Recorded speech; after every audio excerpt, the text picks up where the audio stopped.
Oke, baik. Assalamualaikum warahmatullahi wabarakatuh. Kembali lagi sama gua Mino Jafar, NIM 220201146 dari Prodi Sistem Informasi B. Pada pertemuan ke-6 kali ini, gua coba akan sedikit memaparkan dan mempraktekkan daripada materi kita TF-IDF. Seperti apa kejelasan dari TF-IDF tersebut?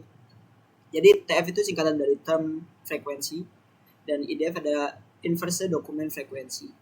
Jadi tujuannya adalah untuk mengukur seberapa penting sebuah kata dalam sebuah dokumen dibandingkan dengan seluruh kumpulan dokumen atau korpus. Jadi dengan TF-IDF, kata-kata umum seperti dan, di adalah akan mendapat bobot kecil. Jadi kayak kata to be kalau bahasa Inggris. Sedangkan kata-kata yang lebih khas atau spesifik terhadap dokumen tertentu akan mendapat bobot besar. Jadi langsung kita masuk ke sedikit pengertian term frekuensi atau TF beserta rumusnya. Jadi dari TF term frekuensi ini, cara definitif sederhananya adalah mengukur seberapa sering kata muncul dalam satu dokumen gitu. Berarti namanya mengukur tuh dihitung ya, yang akan muncul tuh sebuah angka. Jadi di sini rumusnya adalah TF dalam kurung T, D. Jadi sama dengan jumlah kemunculan kata T di dokumen D per total jumlah kata dalam dokumen D. Jadi contohnya langsungnya nih, deskriptifnya. Dokumennya mungkin kita ambil kalimat saya suka makan nasi. Itu kan dapat kalimat, maka kita akan mengukur kata nasi muncul satu kali dari total 4 kata. Nah, sehingga akan muncul deskriptif nilainya itu 1/4. Nah, kalau dalam Python ini akan muncul bukan per-peran tapi lebih ke angka desimal, yaitu 0,25 gitu. Yang kedua ada IDF, inverse dokumen frekuensi, mengukur seberapa jarang kata itu muncul di seluruh kumpulan dokumen. Jadi mengukur seberapa jarang. Jadi yang diukur tuh jarang, tingkat jarangnya gitu, bukan seringnya. Jadi kayak lawan katanya tadi. Jadi rumusnya adalah IDF dalam kurung T sama dengan log dalam kurung N per 1 per NT. Dimana pengertiannya adalah N itu sama dengan jumlah total dokumen. Dan NT adalah jumlah dokumen yang mengandung kata T. Jadi kata yang muncul di banyak dokumen itu IDF kecil, dan kata yang muncul di sedikit dokumen itu namanya IDF besar. Jadi cara kedua rumus ini dari TF IDF ini bisa dikombinasi keduanya. Jadi TF IDF dalam kurung T, D sama dengan TF dalam kurung T, D kali IDF dalam kurung T. Artinya kata penting di dokumen itu sama dengan TF tinggi. Tapi kalau kata itu juga muncul di banyak dokumen, itu namanya IDF-nya rendah. Jadi hanya kata yang spesifik dan sering muncul di dokumen tertentu yang punya bobot TF IDF tinggi. Jadi contoh sederhananya, misalnya kita punya 3 dokumen nih. Dokumen yang pertama itu terdiri dari susunan kata atau kalimatnya, yaitu saya suka makan nasi. Terus yang kedua, dokumen 2 itu saya makan ayam. Dan yang dokumen 3, ayam suka jagung. Jadi kata saya muncul di 3 dokumen atau umum tuh akan menghasilkan IDF yang kecil. Dan kata nasi muncul hanya di satu dokumen atau spesifik, itu sama dengan IDF-nya besar. Hasilnya adalah TF IDF nasi, dokumen 1 akan terlihat tinggi. Dan TF IDF saya di dokumen 1 akan rendah.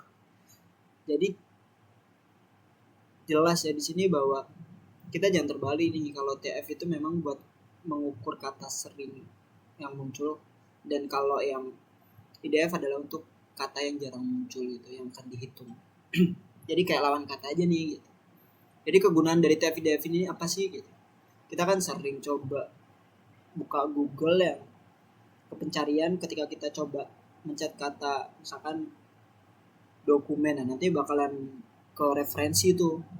Oh, dokumennya dari muncul dokumen apa nih, dokumen kata kelola negara atau yang lain gitu, sesuai dengan pencarian kita. Jadi kegunaan TF IDF dalam kehidupan nyata tuh seperti itu. Jadi kalau kita buka Google terus di pencarian tiba-tiba kayak keywordnya banyak yang muncul tuh, padahal kita nyebutin cuma satu gitu, tapi udah direkomend banyak. Nah itu kegunaan TF IDF, seperti gambaran umumnya seperti itu.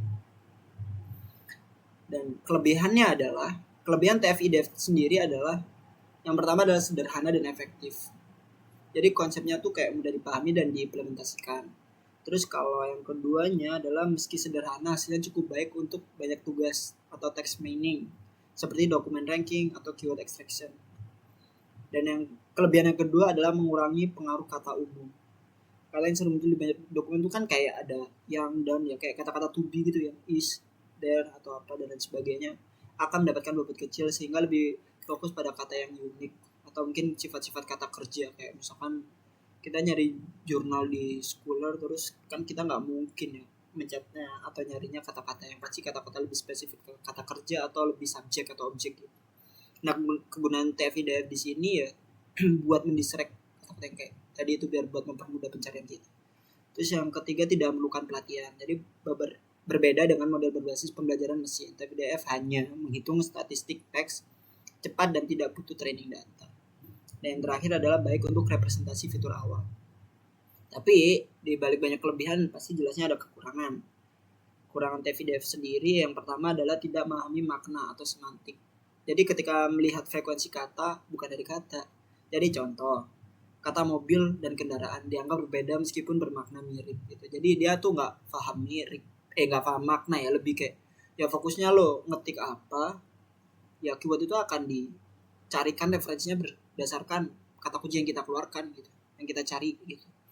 Walaupun cara makna kayak tadi mobil dan kendaraan sama ya, dia bakalan tetap munculin mobil ya mobil, kendaraan ya kendaraan. Padahal cara definitifnya sama ya. Terus yang kedua tidak memperhatikan urutan kata. Jadi TF-IDF mengabaikan konteks dan tata bahasa. Jadi kalimat anjing menggigit manusia dianggap sama pentingnya dengan manusia menggigit anjing gitu.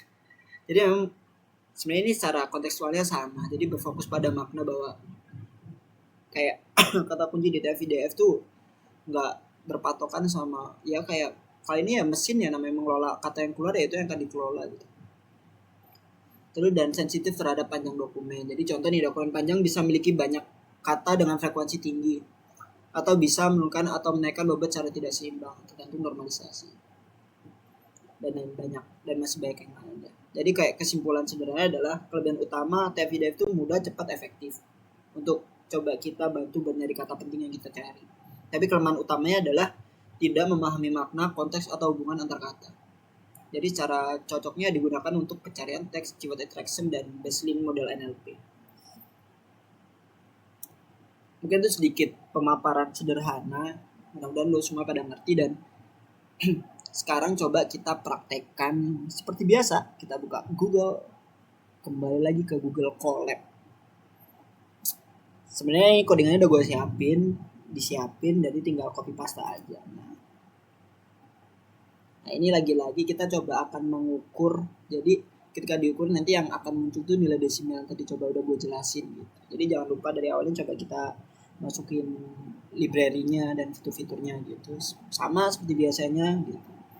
Dan ini ada dokumen, jadi maksudnya 3 dokumen tadi di sini ya jelas ya kayak dokumen pertama tuh hitung aja 1 kalimat, jadi kayak saya suka kopi hitam tuh berarti kayak itu dokumen 1, kopi hitam pahit tapi enak, nah itu berarti dokumen 2 dan seterusnya. Saya tidak suka tema ini berarti itu dokumen 3. Nanti hasilnya seperti apa, kalkulasinya seperti apa, ini akan muncul. Coba kita run dulu.